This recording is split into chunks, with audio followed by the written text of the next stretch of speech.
Alright, so hi, I'm Morris Rosenthal for phonerbooks.com, and we're looking today at one of the flowcharts from my book, the Laptop Repair Workbook. This is actually one of the draft flowcharts that's available on the internet. If you just Googled my name, Morris Rosenthal, and battery won't charge or something like that, you'll find it pretty easily. It comes up high in Google. The idea with a flowchart like this is to help you avoid making mistakes and logically think through the process. For example, I often look on Amazon or Newegg at the reviews for laptop batteries, and you'll find people buying them and saying, my old battery didn't charge, this battery didn't charge either, this battery is a piece of junk. Well, the battery is not a piece of junk. The problem is that your AC adapter is most likely failed. So you can go through these various steps. Like the first step here, and the chart is interactive, is it asks, does it need the AC adapter to boot? In other words, does the laptop need to be plugged in order to boot? And if you come down and you read the details for that, it says the first step in troubleshooting your laptop battery is determining whether or not it can hold enough charge to boot the notebook.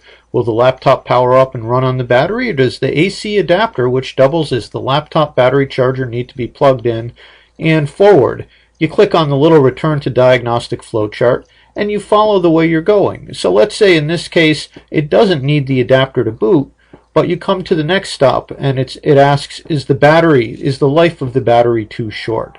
Now, if the life of the battery isn't too short and it doesn't need the adapter to boot, the odds are that your problem isn't a battery charging problem, but something more of a critter comfort issue. Like you come down here and it asks, is the AC adapter noisy? Which is very common when you have a lithium ion and a small lightweight battery charger, because these aren't linear power supplies, they're switching power supplies, and they do tend to make noise, especially when they're running into a battery that's already charged. And then there are some more questions. Is the OS battery management active? Because that can lead to all sorts of problems. And it's just a flowchart that you can follow through, and it won't work for 100% of problems 100% of the time, but the idea is to teach you, to lead you in the right direction. And I developed the idea for these flowcharts years and years ago when I was training technicians for PCs. And my book of PC repair flowcharts, the title is Computer Repair with Diagnostic Flowcharts, has actually been one of the best-selling PC hardware books for the last 6 years or thereabouts, at least on Amazon.